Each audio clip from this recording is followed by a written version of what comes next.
Un conte des vies d'antan du Bouddha qui s'appelle La fin du monde.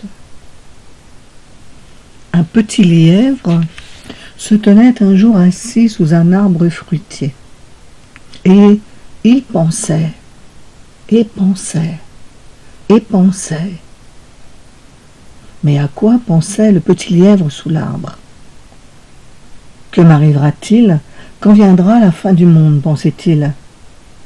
Et c'est alors qu'un fruit tomba de l'arbre. Le petit lièvre se mit à courir, aussi vite que ses pattes pouvaient l'emporter. Sûr qu'il était que le bruit du fruit tombant sur le sol était le grondement de la terre se brisant en morceaux. Il courut, n'osant pas regarder en arrière. « Frère, frère !» lui cria un autre petit lièvre qui le vit courir. « Que se passe-t-il » Mais le lièvre continua sa course, sans même se retourner pour répondre.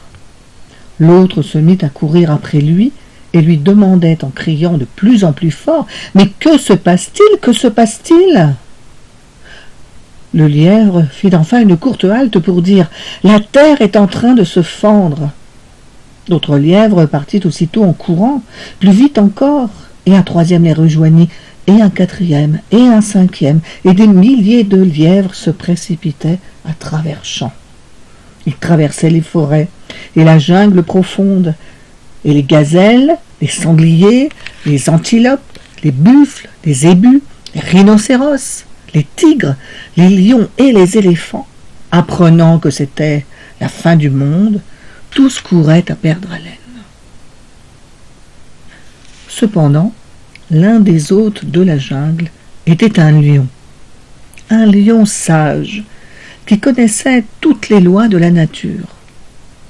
Quand il vint à sa connaissance que des centaines et des milliers d'animaux étaient en train de fuir parce qu'ils croyaient que la terre se fondait, il pensa « Notre terre est loin de toucher à sa fin. Cependant, mes pauvres compagnons mourront si je ne les sauve pas. Leur peur est telle qu'ils courront jusqu'à la mer et s'y noieront. » Il courut à si grande enjambée qu'il atteignit avant la foule des animaux une certaine montagne surplombant leur chemin. Puis, lorsqu'il passait au pied de la montagne, il rugit 3 fois avec tant de puissance qu'ils s'arrêtèrent dans leur course folle et restaient figés l'un près de l'autre tout tremblants. Le grand lion descendit dans la plaine et s'approcha d'eux. « Et pour quelle raison courez-vous aussi vite ?» demanda-t-il. « La terre se fend, répondirent-ils. « Et qui l'a vu se fendre ?» demanda le lion. « Les éléphants, dirent-ils. »« L'avez-vous vu se fendre ?» demanda-t-il aux éléphants.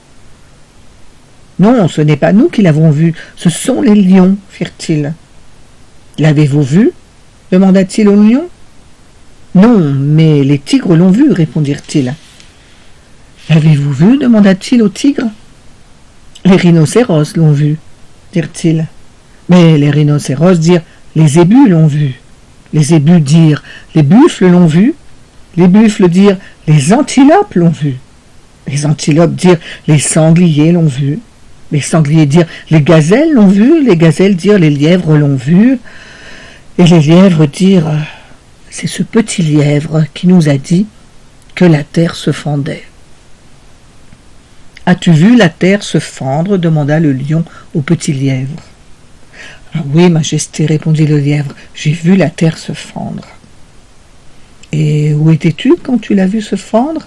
lui demanda-t-il.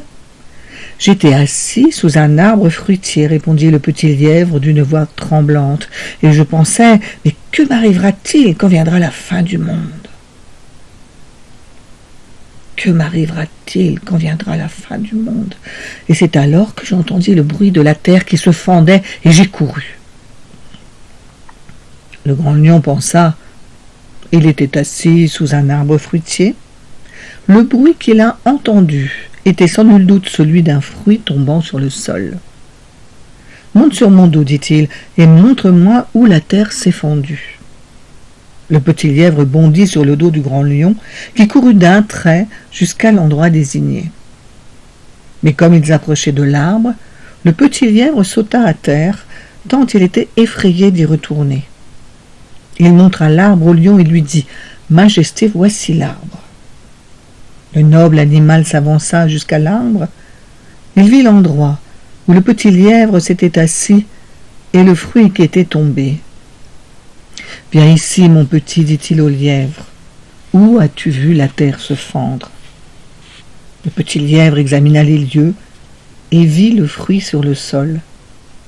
Il comprit que sa peur avait été sans raison. Il sauta de nouveau sur le dos du lion, et ils allèrent retrouver les centaines et les milliers d'animaux qui attendaient leur retour. Le lion expliqua à la multitude que le bruit entendu par le petit lièvre n'était que le choc d'un fruit tombant sur le sol. Tous s'en retournèrent, les éléphants dans la jungle, les lions dans les grottes, les gazelles sur les berges de la rivière, et le petit lièvre à l'ombre de l'arbre fruitier. Et ils vécurent toujours heureux. Lorsque nous aussi, nous pensons, sachons écouter notre lion de vérité et de sagesse.